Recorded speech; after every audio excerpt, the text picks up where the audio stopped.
ਚੜ੍ਹਦੀ ਕਲਾ time TV ਦੇਖ ਰਹੇ ਸਾਰੇ ਦਰਸ਼ਕਾਂ ਦਾ ਮੈਂ ਰਿਦਮ ਪੰਜਾਬੀ ਨਿਊਜ਼ ਦੇ ਇਸ ਬੁਲੇਟਿਨ 'ਚ ਸਵਾਗਤ ਕਰਦਾ ਹਾਂ। ਸੋ ਖਬਰਾਂ ਦੀ ਸ਼ੁਰੂਆਤ ਕਰਨ ਤੋਂ ਪਹਿਲਾਂ ਇੱਕ ਨਜ਼ਰ ਮਾਰਦੇ ਹਾਂ ਅੱਜ ਦੀਆਂ ਕੁਝ ਖਾਸ ਸੁਰਖੀਆਂ ਵੱਲ।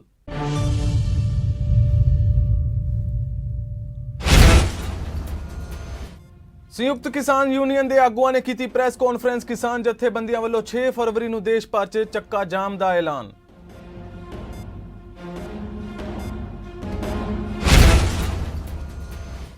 ਪ੍ਰਧਾਨ ਮੰਤਰੀ ਨਰਿੰਦਰ ਮੋਦੀ ਨੇ ਬਜਟ ਨੂੰ ਲੈ ਕੇ ਦਿੱਤੀ ਪ੍ਰਤੀਕਿਰਿਆ। ਪ੍ਰਧਾਨ ਮੰਤਰੀ ਨੇ ਕਿਹਾ ਕਿ ਬਜਟ 'ਚ ਆਤਮ ਨਿਰਭਰਤਾ ਦਾ ਵਿਜ਼ਨ।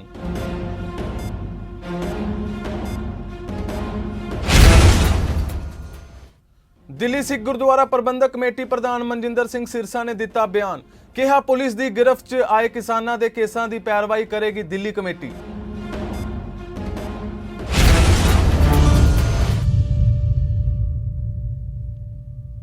ਸ਼ੁਰੂਆਤ ਕਰਦੇ ਹਾਂ ਖਬਰਾਂ ਤੋਂ। ਨਵੇਂ ਖੇਤੀ ਕਾਨੂੰਨਾਂ ਵਿਰੁੱਧ ਕਿਸਾਨ 69 ਦਿਨਾਂ ਤੋਂ ਦਿੱਲੀ ਦੀਆਂ ਸਰਹੱਦਾਂ ਤੇ ਅੰਦੋਲਨ ਕਰ ਰਹੇ ਨੇ। ਕਿਸਾਨ ਕਾਨੂੰਨ ਰੱਦ ਕਰਨ ਦੀ ਆਪਣੀ ਮੰਗ ਤੇ ਅੜੇ ਹੋਏ ਨੇ। ਕਿਸਾਨਾਂ ਨੇ ਪ੍ਰੈਸ ਕਾਨਫਰੰਸ ਕਰਦਿਆਂ ਕੇਂਦਰ ਸਰਕਾਰ ਤੇ ਭਾਜਪਾ ਤੇ ਨਿਸ਼ਾਨਾ ਬਣ ਗਿਆ ਹੈ। ਕਿਸਾਨ ਆਗੂਆਂ ਨੇ ਕਿਹਾ ਕਿ ਨੌਜਵਾਨਾਂ ਨੂੰ ਗ੍ਰਿਫਤਾਰ ਕੀਤਾ ਜਾ ਰਿਹਾ ਹੈ, ਉਹਨਾਂ ਨੂੰ ਕੁੱਟਿਆ ਜਾ ਰਿਹਾ ਹੈ। ਉਹਨਾਂ ਕਿਹਾ ਕਿ ਦਿੱਲੀ ਪੁਲਿਸ ਵੱਲੋਂ 26 ਜਨਵਰੀ ਨੂੰ ਹੋਈ ਹਿੰਸਾ ਤੋਂ ਬਾਅਦ ਕਿਸਾਨਾਂ ਨੇ ਕਈ ਟਰੈਕਟਰਾਂ ਨੂੰ ਜ਼ਬਤ ਕਰ ਲਿਆ ਗਿਆ ਹੈ, ਪਰ ਅਜੇ ਤੱਕ ਉਹਨਾਂ ਬਾਰੇ ਕੁਝ ਪਤਾ ਨਹੀਂ ਲੱਗ ਰਿਹਾ।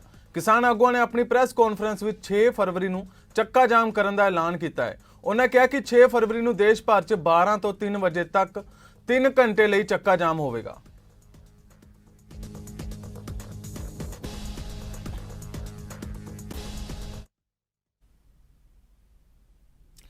ਦਿੱਲੀ ਸਿੱਖ ਗੁਰਦੁਆਰਾ ਪ੍ਰਬੰਧਕ ਕਮੇਟੀ ਦੇ ਪ੍ਰਧਾਨ ਮਨਜਿੰਦਰ ਸਿੰਘ ਸਿਰਸਾ ਨੇ ਕਿਹਾ ਕਿ ਦਿੱਲੀ ਪੁਲਿਸ ਵੱਲੋਂ ਹਿਰਾਸਤ 'ਚ ਲਏ ਕਿਸਾਨਾਂ ਦੀ ਕਾਨੂੰਨੀ ਪੈਰਵਾਈ ਦਿੱਲੀ ਕਮੇਟੀ ਵੱਲੋਂ ਕੀਤੀ ਜਾਵੇਗੀ। ਉਹਨਾਂ ਇਹ ਵੀ ਕਿਹਾ ਕਿ ਸੰਗਤ ਇਸ ਕੰਮ ਲਈ ਕਿਸੇ ਨੂੰ ਵੀ ਪੈਸੇ ਨਾ ਦੇਵੇ। ਵਕੀਲਾਂ ਦਾ ਖਰਚ ਦਿੱਲੀ ਕਮੇਟੀ ਵੱਲੋਂ ਕੀਤਾ ਜਾਏਗਾ।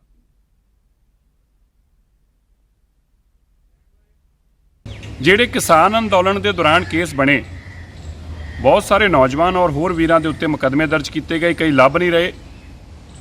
ਉਹਨਾਂ ਨੂੰ ਅਸੀਂ ਸਭ ਨੂੰ ਆਇਡੈਂਟੀਫਾਈ ਕਰ ਰਹੇ ਹਾਂ। ਉਹਨਾਂ ਦੇ case Delhi Sikh Gurdwara management committee ਲੜ ਰਹੀ ਹੈ। ਮੈਨੂੰ ਕੁਝ ਲੋਕਾਂ ਦੇ ਫੋਨ ਆਏ, ਕਈਆਂ ਨੇ ਬਾਹਰੋਂ ਫੋਨ ਕੀਤੇ ਕਿ ਅਸੀਂ ਪੈਸੇ ਭੇਜਣਾ ਚਾਹੁੰਦੇ ਹਾਂ ਕੇਸ ਲੜਨ ਵਾਸਤੇ। ਇੱਕ ਪਰਿਵਾਰ ਨੇ ਵੀ ਫੋਨ ਕੀਤਾ ਜੀ ਕਿ ਸਾਡੇ ਜੋ ਪੈਸੇ ਲੱਗਦੇ ਅਸੀਂ ਦੱਸੋ ਕਿੰਨੇ ਪੈਸੇ ਦੇਣੇ ਆ।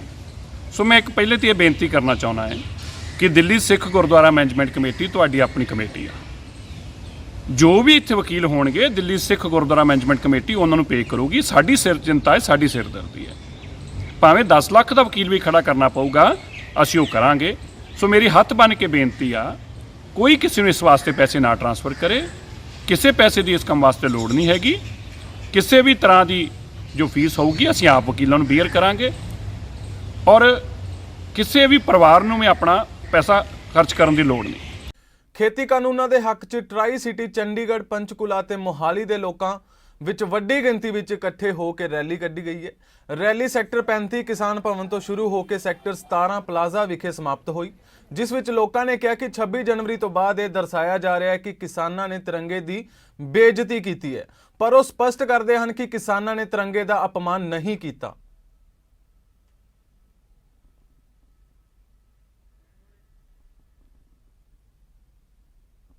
ਕਿਸਾਨੀ ਦਿਲਾਂ ਦੇ ਕਾਨੂੰਨਾਂ ਦੇ ਵਿਰੋਧ ਵਿੱਚ ਧਰਨਾ ਦੇ ਰਹੇ ਕਿਸਾਨਾਂ ਵੱਲੋਂ ਦਿੱਲੀ ਦੇ ਸਿੰਘੂ ਬਾਰਡਰ ਤੋਂ ਦਿੱਲੀ ਪੁਲਿਸ ਵੱਲੋਂ ਜਬਰੀ ਚੁੱਕ ਕੇ ਉਹਨਾਂ ਦੇ ਮਾਮਲਾ ਦਰਜ ਕੀਤੇ ਗਏ ਸਨ।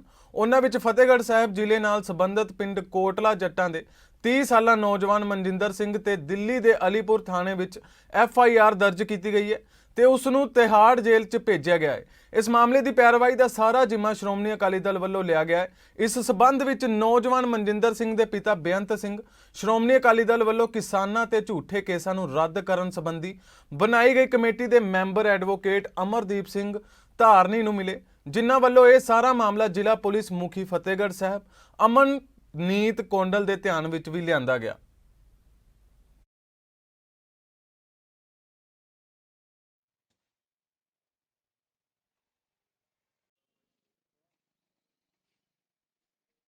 ਪਟਿਆਲਾ 'ਚ ਸ਼੍ਰੋਮਣੀ ਅਕਾਲੀ ਦਲ ਵੱਲੋਂ ਪਟਿਆਲਾ ਨਿਵਾਸੀਆਂ ਦੇ ਸਹਿਯੋਗ ਨਾਲ ਕਿਸਾਨਾਂ ਦੇ ਹੱਕ 'ਚ ਰੋਸ ਮਾਰਚ ਕੱਢਿਆ ਗਿਆ, ਜਿਸ ਵਿੱਚ ਵੱਡੀ ਗਿਣਤੀ 'ਚ ਲੋਕਾਂ ਨੇ ਸ਼ਮੂਲੀਅਤ ਕੀਤੀ ਤੇ ਕਿਹਾ ਕਿ ਕੇਂਦਰ ਸਰਕਾਰ ਵੱਲੋਂ ਪਾਸ ਕੀਤੇ ਖੇਤੀ ਕਾਨੂੰਨ ਕਿਸਾਨ ਵਿਰੋਧੀ ਨੇ। ਉਹਨਾਂ ਮੰਗ ਕੀਤੀ ਕਿ ਕੇਂਦਰ ਸਰਕਾਰ ਇਹ ਕਾਨੂੰਨ ਰੱਦ ਕਰੇ।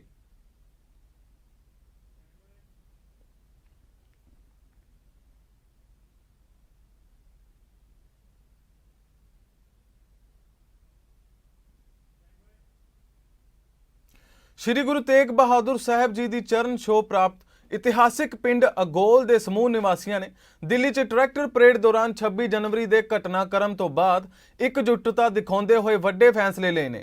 ਸਮੁੱਚੇ ਪਿੰਡ ਨੇ ਮੋਦੀ ਸਰਕਾਰ ਖਿਲਾਫ ਸਖਤ ਨਾਅਰੇਬਾਜ਼ੀ ਕੀਤੀ ਤੇ ਅੰਦੋਲਨ ਦੇ ਹੱਕ ਵਿੱਚ ਅਹਿਮ ਮਤੇ ਪਾਸ ਕੀਤੇ। ਲੋਕਾਂ ਨੇ ਫੈਸਲੇ ਲੈਂਦੇ ਕਿਹਾ ਕਿ ਹਰ ਘਰ ਵਿੱਚੋਂ ਕਿਸਾਨ ਅੰਦੋਲਨ 'ਚ ਸ਼ਮੂਲੀਅਤ ਯਕੀਨੀ ਬਣਾਈ ਜਾਵੇਗੀ ਤੇ ਦਿੱਲੀ 'ਚ ਇੱਕ ਹਫ਼ਤੇ ਲਈ 15 ਤੋਂ 20 ਕਿਸਾਨਾਂ ਦਾ ਜੱਥਾ ਪਿੰਡ 'ਚੋਂ ਭੇਜਿਆ ਜਾਵੇਗਾ।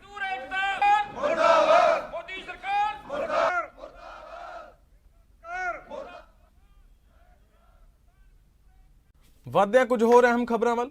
ਵਿੱਤ ਮੰਤਰੀ ਨਿਰਮਲਾ ਸੀਤਾਰਮਨ ਵੱਲੋਂ ਸੰਸਦ ਵਿੱਚ 2021-22 ਦਾ ਆਮ ਬਜਟ ਪੇਸ਼ ਕੀਤਾ ਗਿਆ ਹੈ।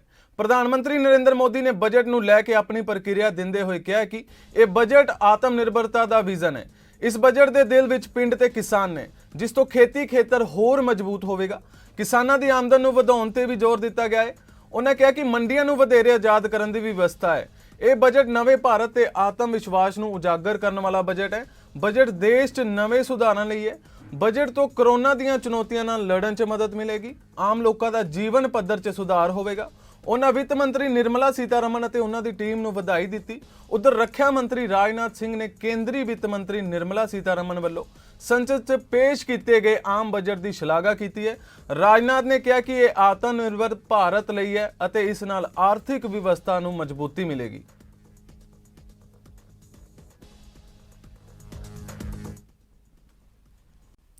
ਸੰਸਦ 'ਚ ਕੇਂਦਰੀ ਵਿੱਤ ਮੰਤਰੀ ਨਿਰਮਲਾ ਸੀਤਾਰਮਨ ਵੱਲੋਂ ਕੇਂਦਰ ਸਰਕਾਰ ਦੀ ਕਿਸਾਨਾਂ ਦੀ ਭਲਾਈ ਪ੍ਰਤੀ ਵਚਨਬੱਧਤਾ ਤੇ ਬਿਆਨ ਨੂੰ ਹਾਸੋਹੀਣ ਕਰਾਰ ਦਿੰਦਿਆਂ ਪਟਿਆਲਾ ਤੋਂ ਲੋਕ ਸਭਾ ਮੈਂਬਰ ਪਰਨੀਤ ਕੌਰ ਨੇ ਕਿਹਾ ਕਿ ਜੇਕਰ ਕੇਂਦਰ ਸਰਕਾਰ ਸੱਚਮੁੱਚ ਹੀ ਕਿਸਾਨਾਂ ਦੀ ਭਲਾਈ ਲਈ ਵਚਨਬੱਧ ਹੈ ਤਾਂ ਉਹ ਪਿਛਲੇ 3 ਮਹੀਨਿਆਂ ਤੋਂ ਕਾਲੇ ਖੇਤੀਬਾੜੀ ਕਾਨੂੰਨਾਂ ਦਾ ਵਿਰੋਧ ਕਰ ਰਹੇ ਕਿਸਾਨਾਂ ਦੀ ਗੱਲ ਕਿਉਂ ਨਹੀਂ ਸੁਣ ਰਹੇ।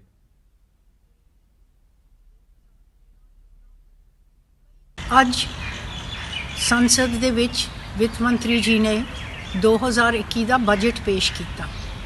ਬਜਟ ਪੇਸ਼ ਕਰਦੇ ਹੋਏ ਜਦ ਕਿਸਾਨਾਂ ਦੀ ਗੱਲ ਆਈ, ਉਹਨਾਂ ਨੇ ਇਹ ਦੁਹਰਾਇਆ ਕਿ 2013-14 ਤੋਂ ਕਈ ਗੁਣੇ ਜ਼ਿਆਦਾ ਖਰੀਦ ਦਾ ਜੋ ਉਹਨਾਂ ਨੇ ਖਰੀਦ ਕੀਤੀ ਹੈ, ਉਹਦਾ ਜਿਹੜਾ ਪੈਸਾ ਹੈ ਬਹੁਤ ਜ਼ਿਆਦਾ ਉਹਨਾਂ ਨੇ ਇਸਤੇਮਾਲ ਕੀਤਾ।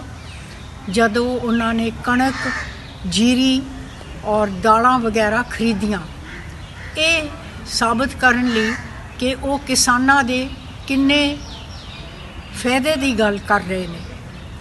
ਪਰ ਅਸਲੀਅਤ ਇਹ ਹੈ ਕਿ ਅੱਜ ਦਿੱਲੀ ਦੇ ਬਾਰਡਰ ਦੇ ਉੱਤੇ ਕਿਸਾਨ ਬਹੁਤ ਵੱਡੀ ਤਾਦਾਦ ਦੇ ਵਿੱਚ ਮਹੀਨਿਆਂ ਤੋਂ ਬੈਠੇ ਨੇ, ਕੜਕ ਦੀ ਠੰਡ ਵਿੱਚ ਬੈਠੇ ਨੇ, ਮੀਂਹ ਵਿੱਚ ਬੈਠੇ ਨੇ, ਇਸ ਲਈ ਕਿ ਉਹਨਾਂ ਨੂੰ ਆਪਣੀਆਂ ਜਾਇਜ਼ ਮੰਗਾਂ ਦੀ ਲੋੜ ਹੈਗੀ ਹੈ। ਤੋ ਜੇ ਇਹ ਗਵਰਨਮੈਂਟ ਅਸਲੀ ਕਿਸਾਨਾਂ ਦਾ ਹੱਕ ਔਰ ਉਹਨਾਂ ਦੇ ਹਿੱਤ ਦੇ ਵਿੱਚ ਗੱਲ ਕਰਨਾ ਚਾਹੁੰਦੇ ਨੇ, ਉਹਨਾਂ ਨੂੰ ਇਹ 3 ਕਾਲੇ ਕਾਨੂੰਨ ਵਾਪਸ ਲੈਣੇ ਚਾਹੀਦੇ ਨੇ ਔਰ ਕਿਸਾਨਾਂ ਨੂੰ ਖੁਸ਼ੀ ਦੇ ਨਾਲ ਆਪਣੇ ਘਰ ਭੇਜਣਾ ਚਾਹੀਦਾ। ਮੈਂ ਕਿਸਾਨਾਂ ਦੇ ਨਾਲ, ਸਾਰਾ ਪੰਜਾਬ, ਸਾਰੀ ਸਾਡੀ ਕਾਂਗਰਸ ਪਾਰਟੀ ਔਰ ਮੇਰੇ ਖਿਆਲ 'ਚ ਸਭ ਸਹੀ ਸੋਚਣ ਵਾਲੀਆਂ ਪਾਰਟੀਆਂ ਔਰ ਲੋਕ ਹਿੰਦੁਸਤਾਨ ਦੇ ਵਿੱਚ ਕਿਸਾਨਾਂ ਦੇ ਇਸ ਔਖੀ ਘੜੀ, ਇਸ ਕਿਸਾਨਾਂ ਦੇ ਅੰਦੋਲਨ ਦੇ ਨਾਲ ਅਸੀਂ ਖੜੇ ਹਾਂ ਔਰ ਖੜੇ ਰਹਾਂਗੇ। ਵਾਧਿਆਂ ਕੁਝ ਹੋਰ ਅਹਿਮ ਖਬਰਾਂ ਵੱਲ। ਪਦਮ ਪੁਰਸਕਾਰਾਂ ਵਾਂਗ ਕੇਂਦਰੀ ਬਜਟ ਨੂੰ ਚੋਣਾਂ ਵਾਲੇ ਸੂਬਿਆਂ ਵੱਲ ਕੇਂਦਰਿਤ ਕਰਾਰ ਦਿੰਦਿਆਂ ਪੰਜਾਬ ਦੇ ਵਿੱਤ ਮੰਤਰੀ ਸਰਦਾਰ ਮਨਪ੍ਰੀਤ ਸਿੰਘ ਬਾਦਲ ਨੇ ਚੰਡੀਗੜ੍ਹ 'ਚ ਭਾਜਪਾ ਦੀ ਅਗਵਾਈ ਵਾਲੀ ਕੇਂਦਰ ਸਰਕਾਰ ਤੇ ਵਰਦਿਆਂ ਕਿਹਾ ਕਿ ਵਿੱਤ ਮੰਤਰੀ ਨਿਰਮਲਾ ਸੀਤਾਰਮਨ ਵੱਲੋਂ ਪੇਸ਼ ਕੀਤੇ ਗਏ ਕੇਂਦਰੀ ਬਜਟ ਵਿੱਚ ਸਮੁੱਚੇ ਉੱਤਰੀ ਭਾਰਤ ਨੂੰ ਮੁੜ ਨਜ਼ਰਅੰਦਾਜ਼ ਕੀਤਾ ਗਿਆ ਹੈ। ਉਹਨਾਂ ਡੂੰਘੀ ਚਿੰਤਾ ਜ਼ਾਹਿਰ ਕਰਦਿਆਂ ਕਿਹਾ ਕਿ ਕੇਂਦਰੀ ਬਜਟ ਦਾ ਸਿਆਸੀਕਰਨ ਹੁਣ ਬੇਮਿਸਾਲ ਪੱਧਰ ਤੇ ਪਹੁੰਚ ਗਿਆ ਹੈ। ਕੇਂਦਰੀ ਬਜਟ ਬਾਰੇ ਸਖਤ ਪ੍ਰਤੀਕਰਮ ਦਿੰਦਿਆਂ ਬਾਦਲ ਨੇ ਕਿਹਾ ਕਿ ਇਹ ਜਾਪਦਾ ਹੈ ਕਿ ਪਦਮ ਪੁਰਸਕਾਰਾਂ, ਜਿਨ੍ਹਾਂ ਦਾ 30% ਹਿੱਸਾ ਇਸ ਵਰੇ ਚੋਣਾਂ ਵਾਲੇ 5 ਰਾਜਾਂ ਨੂੰ ਦਿੱਤਾ ਗਿਆ ਹੈ, ਵਾਂਗ ਹੀ ਕੇਂਦਰੀ ਬਜਟ ਵਿੱਚ ਇਹਨਾਂ ABC ਰਾਜਾਂ ਦੇ ਵੋਟਰਾਂ ਨੂੰ ਭਰਮਾਉਣ ਵਾਲੇ ਸੇਧਿਤ ਹੈ।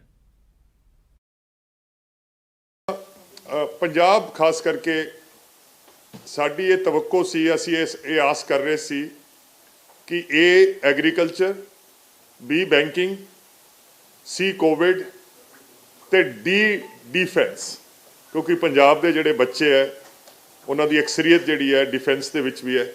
ਸੋ ਅਸੀਂ ਹਮੇਸ਼ਾ ਇਹ ਚਾਰ ਜਿਹੜੇ ਸ਼ੋਬੇ ਸੀ, ਅਸੀਂ ਬੜੀ ਦੇਰ ਤੋਂ ਮੈਂ ਆਸ ਲਾਈ ਬੈਠਾ ਸੀ ਕਿ ਇਸ ਬਜਟ 'ਚ ਇਹਦਾ ਕੋਈ ਸੋਲੂਸ਼ਨ ਜਿਹੜਾ ਹੈ ਉਹ ਸਾਨੂੰ ਮਿਲੂਗਾ। ਮਿਲਿਆ ਕਿ ਜਿਹੜਾ ABC ਆਇਆ, ਇੱਕ ਤਾਂ ਇਹ ਆਇਆ ਕਿ ਸਾਰਾ ਪੈਸਾ ਜਿਹੜਾ ਹੈ ਉਹ ਅਸਾਮ, ਬੰਗਾਲ ਤੇ ਚੇन्नई ਤਾਮਿਲਨਾਡੂ ਨੂੰ, ਕਿਉਂਕਿ ਇਹ 3 ਸਟੇਟ ਹੈ ਜਿੱਥੇ ਅਗਲੇ ਹਾਲ ਦੇ ਵਿੱਚ ਹੀ ਇਲੈਕਸ਼ਨ ਹੋਣ ਜਾ ਰਹੇ। ਸੋ ਟੋਟਲ ਜਿਹੜਾ ਬਜਟ ਦਾ ਜਿਹੜਾ ਵਜ਼ਨ ਸੀਗਾ ਇਹ ਇਹਨਾਂ ਸਟੇਟਾਂ ਵੱਲ ਚਲਾ ਗਿਆ। ਔਰ ਤੁਸੀਂ ਜੇ ਪਦਮਾ ਸ਼੍ਰੀ ਜਿਹੜੇ ਇਸ ਸਾਲ ਦੇ ਜਿਹੜੇ ਅਵਾਰਡ ਆਏ ਆ, ਪਦਮਾ ਸ਼੍ਰੀ ਅਵਾਰਡ ਵੀ ਜਿਹੜੇ ਹੈ ਉਹਨਾਂ ਦੀ ਅਕਸਰੀਅਤ ਇਹਨਾਂ ਸਟੇਟਾਂ ਨੂੰ ਹੀ ਗਈ ਹੈ ਕਿ ਐਗਰੀਕਲਚਰ ਬਜਟ ਦੇ ਵਿੱਚ ਇਜ਼ਾਫਾ ਜਿਹੜਾ ਹੈ ਉਹ ਮਹਿਜ਼ 2% ਹੋਇਆ। ਬੈਂਕਿੰਗ ਜਿਹੜੀ ਹੈ, ਸਾਨੂੰ ਇਹ ਆਸ ਸੀ ਕਿ ਜਿਹੜੀ ਬੈਂਕਿੰਗ ਦੇ ਵਿੱਚ ਕੈਪੀਟਲ ਇਨਫਿਊਜ਼ਨ ਹੋਣੀ ਸੀ ਉਹ ਤਕਰੀਬਨ 2 ਲੱਖ ਕਰੋੜ ਦੀ ਰਿਕੁਆਇਰਮੈਂਟ ਸੀ, ਪਰ 2 ਲੱਖ ਕਰੋੜ ਦੀ ਬਜਾਏ ਸਿਰਫ 20,000 ਕਰੋੜ ਉਹਨਾਂ ਨੇ ਕੈਪੀਟਲ ਇਨਫਿਊਜ਼ਨ ਬੈਂਕਿੰਗ ਦੇ ਵਿੱਚ ਕੀਤੀ ਹੈ। ਹੈਲਥ ਦੇ ਵਿੱਚ ਜਿਹੜੀ ਮੈਂ ਕੋਵਿਡ ਦੀ ਗੱਲ ਕੀਤੀ, ਆਸ ਸੀਗੀ ਕਿ ਔਰ ਹੈਲਥ ਦੇ ਵਿੱਚ ਜਿਹੜਾ ਟੋਟਲ ਬਜਟ ਹੈ ਪਿਛਲੇ ਸਾਲ ਦੇ ਮੁਕਾਬਲੇ -10% ਚਲਾ ਗਿਆ। ਔਰ डिफेंस ਜਿਹੜਾ ਹੈ ਉਹ ਮਹਿਜ਼ 1% ਵਧਾਇਆ ਹੈ। ਔਰ ਜਿਹੜਾ ਐਗਰੀਕਲਚਰ ਦੇ ਨਾਲ ਜਿਹੜਾ ਜੁੜਦਾ ਹੈ ਉਹ ਰੂਰਲ ਡਿਵੈਲਪਮੈਂਟ ਹੈ। ਪਿਛਲੇ ਸਾਲ ਦੇ ਬਨਿਸਬਤ ਐਤਕੀ ਜਿਹੜਾ ਰੂਰਲ ਡਿਵੈਲਪਮੈਂਟ ਹੈ ਇਹ -34% ਚਲਾ ਗਿਆ। ਆਲ ਇੰਡੀਆ ਮੋਟਰ ਟਰਾਂਸਪੋਰਟ ਕਾਂਗਰਸ ਦੀ ਕੋਰ ਕਮੇਟੀ ਦੇ ਚੇਅਰਮੈਨ ਬਲ ਮਲਕੀਤ ਸਿੰਘ ਨੇ ਕਿਹਾ ਕਿ ਕੇਂਦਰ ਸਰਕਾਰ ਵੱਲੋਂ ਪਾਸ ਕੀਤੇ ਬਜਟ ਤੋਂ ਟਰਾਂਸਪੋਰਟਾਂ ਨੂੰ ਨਿਰਾਸ਼ਾ ਹੀ ਹੱਥ ਲੱਗੀ ਹੈ। ਉਹਨਾਂ ਕਿਹਾ ਕਿ ਭਾਰਤ ਦੇ 20 ਕਰੋੜ ਟਰਾਂਸਪੋਰਟਾਂ ਨੂੰ ਆਸ ਸੀ ਕਿ ਕੇਂਦਰ ਸਰਕਾਰ ਡੀਜ਼ਲ ਕੀਮਤਾਂ 'ਚ ਕਟੌਤੀ ਕਰੇਗੀ, ਪਰ ਅਜਿਹਾ ਕੁਝ ਨਹੀਂ ਹੋਇਆ, ਜੋ ਨਿਰਾਸ਼ਾਜਨਕ ਹੈ। ਅੱਜ ਜਿਹੜਾ ਨਿਰਮਲਾ ਸੀਤਾਰਮਨ ਵਿੱਤ ਮੰਤਰੀ ਨੇ ਜਿਹੜਾ ਬਜਟ ਪੇਸ਼ ਕੀਤਾ ਹੈ 2021 ਦਾ, ਉਹਦੇ ਲਈ ਟਰਾਂਸਪੋਰਟ ਉਦਯੋਗ ਲਈ ਨਿਰਾਸ਼ਾ ਹੀ ਨਿਰਾਸ਼ਾ ਹੈ। ਸਾਨੂੰ ਉਮੀਦ ਸੀ ਕਿ ਜਿਹੜਾ ਡੀਜ਼ਲ ਦੀਆਂ ਕੀਮਤਾਂ ਹਨ ਉਹਦੇ 'ਚ ਐਕਸਾਈਜ਼ ਡਿਊਟੀ ਘਟਾ ਕੇ ਸਾਨੂੰ ਤੇ ਇਸ ਦੇਸ਼ ਦੇ 130 ਕਰੋੜ ਲੋਕਾਂ ਨੂੰ ਕੋਈ ਨਾ ਕੋਈ ਰਾਹਤ ਦਿੱਤੀ ਜਾਏਗੀ, ਲੇਕਿਨ ਇਹ ਨਹੀਂ ਹੋਇਆ।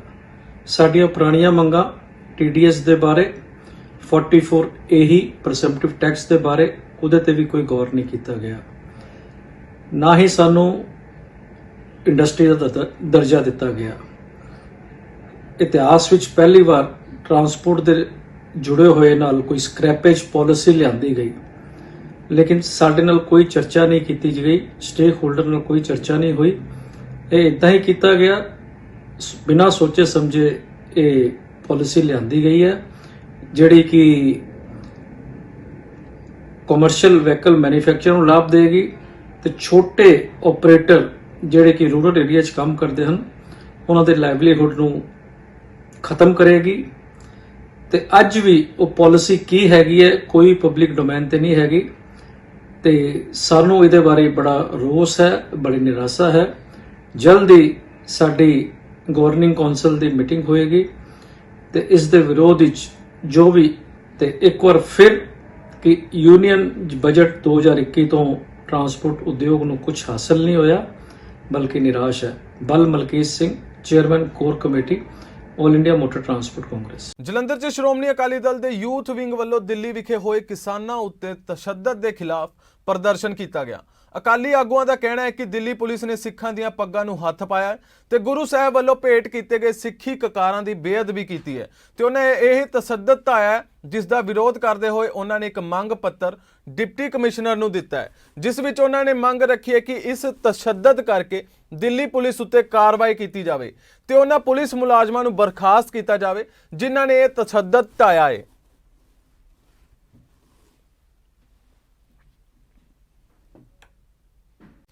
ਸ਼੍ਰੋਮਣੀ ਗੁਰਦੁਆਰਾ ਪ੍ਰਬੰਧਕ ਕਮੇਟੀ ਦੀ ਪ੍ਰਧਾਨ ਬੀਬੀ ਜਗੀਰ ਕੌਰ ਦੀ ਯੋਗ ਅਗਵਾਈ 'ਚ 400 ਸਾਲਾ ਸ਼ਤਾਬਦੀ ਨੂੰ ਸਮਰਪਿਤ ਉਲੀਕੇ ਗਏ ਧਾਰਮਿਕ ਸਮਾਗਮਾਂ ਦੀ ਲੜੀ 'ਚੋਂ ਸ਼੍ਰੋਮਣੀ ਗੁਰਦੁਆਰਾ ਪ੍ਰਬੰਧਕ ਕਮੇਟੀ ਦੀ ਧਰਮ ਪ੍ਰਚਾਰ ਕਮੇਟੀ ਵੱਲੋਂ 9ਵੇਂ ਪਾਤਸ਼ਾਹ ਸ੍ਰੀ ਗੁਰੂ ਤੇਗ ਬਹਾਦਰ ਜੀ ਦੇ 400 ਸਾਲਾ ਸ਼ਤਾਬਦੀ ਨੂੰ ਪੰਜਾਬ ਪੱਧਰੀ ਪਾਠ ਬੋਧ ਸਮਾਗਮ ਦੀ ਆਰੰਭਤਾ ਗੁਰਦੁਆਰਾ ਸ਼੍ਰੀ ਦੁੱਖ ਨਿਵਾਰਨ ਸਾਹਿਬ ਵਿਖੇ ਤਖਤ ਸ਼੍ਰੀ ਕੇਸਗੜ੍ਹ ਸਾਹਿਬ ਦੇ ਸਿੰਘ ਸਾਹਿਬ ਗਿਆਨੀ ਰਗਬੀਰ ਸਿੰਘ ਅਰਦਾਸ ਅਤੇ ਮੁੱਖ ਵਾਕ ਲੈਣ ਉਪਰੰਤ ਕੀਤੀ ਗਈ। ਸਮਾਗਮ ਦੀ ਆਰੰਭਤਾ ਮੌਕੇ ਸੰਗਤਾਂ ਨੂੰ ਪ੍ਰੇਰਦਿਆਂ ਤਖਤ ਸ਼੍ਰੀ ਕੇਸਗੜ੍ਹ ਸਾਹਿਬ ਦੇ ਜਥੇਦਾਰ ਸਿੰਘ ਸਾਹਿਬ ਗਿਆਨੀ ਰਗਬੀਰ ਸਿੰਘ ਨੇ ਕਿਹਾ ਕਿ ਗੁਰਬਾਣੀ ਦੇ ਸ਼ੁੱਧ ਉਚਾਰਨ ਨਾਲ ਸੰਗਤ ਗੁਰੂ ਸਾਹਿਬ ਦੀ ਕਿਰਪਾ ਦੀ ਪਾਤਰ ਬਣ ਸਕਦੀ ਹੈ।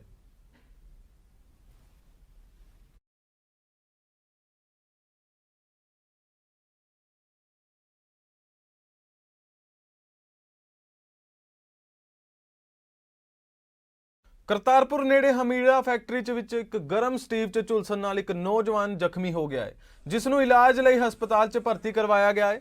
ਨੌਜਵਾਨ ਦਾ ਨਾਮ ਮੁਨੀਸ਼ ਕੁਮਾਰ ਹੈ, ਜੋ ਅਚਾਨਕ ਗਰਮ ਸਟੀਵ ਦੀ ਲਪੇਟ 'ਚ ਆ ਗਿਆ ਸੀ ਤੇ ਉਸ ਨੂੰ ਤੁਰੰਤ ਹਸਪਤਾਲ ਲਿਆਂਦਾ ਗਿਆ, ਜਿੱਥੇ ਉਸ ਦੀ ਹਾਲਤ ਸਥਿਰ ਦੱਸੀ ਜਾ ਰਹੀ ਹੈ।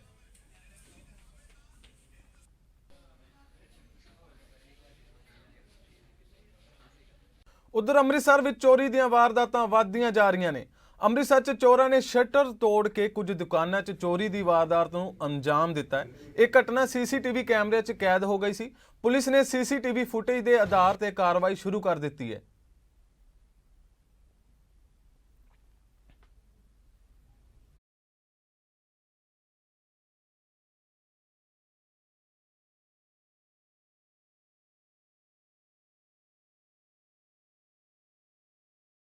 ਸ਼੍ਰੀ ਗੁਰੂ ਗੋਬਿੰਦ ਸਿੰਘ ਜੀ ਦੇ ਪ੍ਰਕਾਸ਼ ਪੁਰਬ ਤੇ ਬਾਬਾ ਦੀਪ ਸਿੰਘ ਜੀ ਦੇ ਪ੍ਰਕਾਸ਼ ਪੁਰਬ ਨੂੰ ਮੁੱਖ ਰੱਖਦਿਆਂ ਵਾਰਡ ਨੰਬਰ 8 ਗੁਰਦੁਆਰਾ ਭਾਈ ਲਾਲੋ ਜੀ ਵਿਖੇ ਗੁਰਮਤਿ ਸਮਾਗਮ ਕਰਵਾਏ ਗਏ। ਇਸ ਮੌਕੇ ਪੰਥ ਦੇ ਮਹਾਨ ਕੀਰਤਨੀ ਜਥਿਆਂ ਨੇ ਸੰਗਤ ਨੂੰ ਹਰ ਜਸ ਨਾਲ ਨਿਹਾਲ ਕੀਤਾ। ਦਿੱਲੀ ਕਮੇਟੀ ਦੇ senior member MPS Chadha, Sarabjit Singh Virk, Ramit Singh Chadha ਨੇ ਸ਼ਮੂਲੀਅਤ ਕੀਤੀ। ਇਸ ਮੌਕੇ MPS ਚੱਡਾ ਨੇ ਇਲਾਕੇ ਦੀਆਂ ਸੰਗਤਾਂ ਦਾ ਧੰਨਵਾਦ ਵੀ ਕੀਤਾ।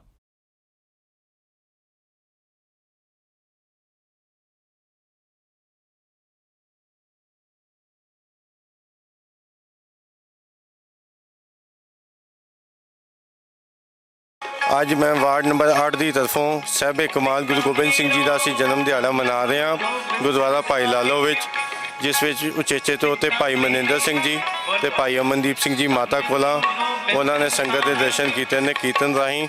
ਮੈਂ ਸਾਰੀ ਸੰਗਤ ਦਾ ਵਾਰਡ ਨੰਬਰ 8 ਦੀ ਸਮੂਹ ਸੰਗਤ ਦਾ ਬਹੁਤ ਬਹੁਤ ਧੰਨਵਾਦੀ ਹਾਂ, ਜਿਨ੍ਹਾਂ ਨੇ ਸਾਹਿਬੇ ਕਮਾਲ ਗੁਰੂ ਗੋਬਿੰਦ ਸਿੰਘ ਜੀ ਦੇ ਗੁਰਪੁਰਬ ਤੇ ਇੱਥੇ ਆ ਕੇ ਸੰਗਤ ਦੇ ਦਰਸ਼ਨ ਕੀਤੇ ਨੇ ਤੇ ਗੁਰੂ ਦਾ ਓਟ ਆਸਰਾ ਲਿਆ। ਮੈਂ ਸਾਰੀ ਸੰਗਤ ਵਾਰਡ ਨੰਬਰ 8 ਦੀ ਸਾਰੀ ਸੰਗਤ ਦਾ ਬਹੁਤ ਬਹੁਤ ਧੰਨਵਾਦੀ ਹਾਂ।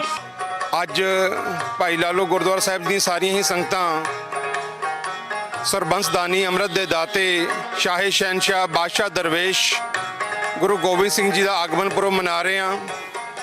ਸਾਰੀਆਂ ਹੀ ਸੰਗਤਾਂ ਨੂੰ ਗੁਰੂ ਸਾਹਿਬ ਜੀ ਦੇ ਆਗਮਨ ਪੁਰਬ ਦੀ ਲੱਖ ਲੱਖ ਵਧਾਈ ਔਰ ਇੱਕ ਵਿਸ਼ੇਸ਼ ਸੰਦੇਸ਼ ਜੋ ਸੰਗਤਾਂ ਨੂੰ ਜੋ ਜਿਨ੍ਹਾਂ ਨੇ ਹਾਲੇ ਤੱਕ ਖੰਡੇ ਬਾਟੇ ਦੀ ਪਹੁਲ ਨਹੀਂ ਲਈ, ਜਿਹੜੇ ਗੁਰੂ ਵਾਲੇ ਨਹੀਂ ਬਣੇ, ਉਹ ਖੰਡੇ ਬਾਟੇ ਦੀ ਪਹੁਲ ਲੈ ਕੇ ਗੁਰੂ ਵਾਲੇ ਬਣ ਔਰ ਸਿੱਖੀ ਜੀਵਨ ਦੇ ਵਿੱਚ ਆ ਕੇ ਜੋ ਗੁਰੂ ਸਾਹਿਬ ਜੀ ਨੇ ਸਾਨੂੰ ਦਾਤ ਦਿੱਤੀ ਹੈ ਉਹਨਾਂ ਦਾਤਾਂ ਨੂੰ ਲੈ ਕੇ ਮਾਨਵਤਾ ਦੀ ਆਪਾਂ ਸੇਵਾ ਕਰੀਏ।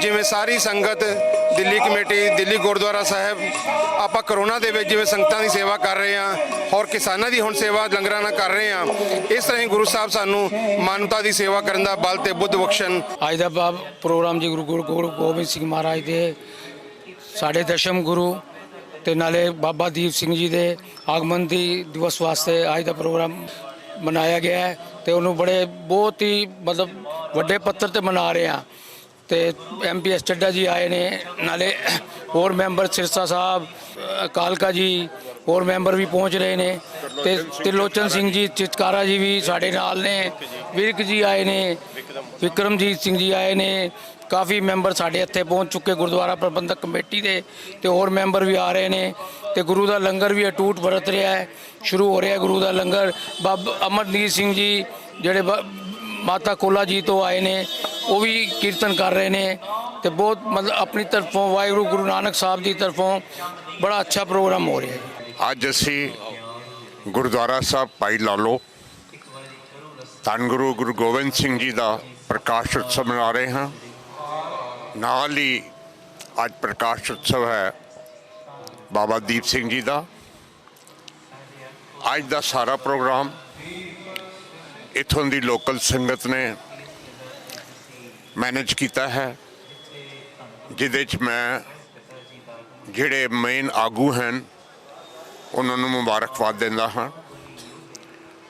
ਮੈਂ ਮੁਬਾਰਕਬਾਦ ਦੇ ਰਿਹਾ ਰਮੀਤ ਸਿੰਘ ਚੱਡਾ ਜੀ ਨੂੰ ਅਤੇ ਸੁਰਿੰਦਰ ਸਿੰਘ ਕੋਹਲੀ। ਉਹਨਾਂ ਦੇ ਨਾਲ ਹੀ ਉਹਨਾਂ ਨੇ ਅੱਜ ਦਿੱਲੀ ਦੇ ਪ੍ਰਧਾਨ ਦਿੱਲੀ ਗੁਰਦੁਆਰਾ ਪ੍ਰਬੰਧਕ ਕਮੇਟੀ ਦੇ ਔਰ ਸੈਕਟਰੀ ਸਾਹਿਬ ਨੇ ਵੀ ਆਉਣਾ ਸੀ, ਲੇਕਿਨ ਅੱਜ ਸਾਰਾ ਦਿਨ ਕਿਸਾਨ ਮੂਵਮੈਂਟ ਦੇ ਵਿੱਚ ਉਹਨਾਂ ਟਾਈਮ ਲੱਗ ਗਿਆ ਔਰ ਇੱਥੇ ਨਹੀਂ ਪਹੁੰਚ ਸਕੇ। ਉਹਨਾਂ ਦੀ ਤਰਫੋਂ ਵੀ ਇਹ ਸੰਦੇਸ਼ ਆਇਆ ਹੈ ਕਿ ਤੁਸੀਂ ਜਿਹੜੇ ਪ੍ਰੋਗਰਾਮ ਦੇ ਮੈਨੇਜ ਕਰ ਰਹੇ ਹਨ ਉਹਨਾਂ ਨੂੰ ਸਾਡੀ ਤਰਫੋਂ ਤੁਸੀਂ ਬਹੁਤ ਬਹੁਤ ਮੁਬਾਰਕ ਦੇਣੀ ਹੈ।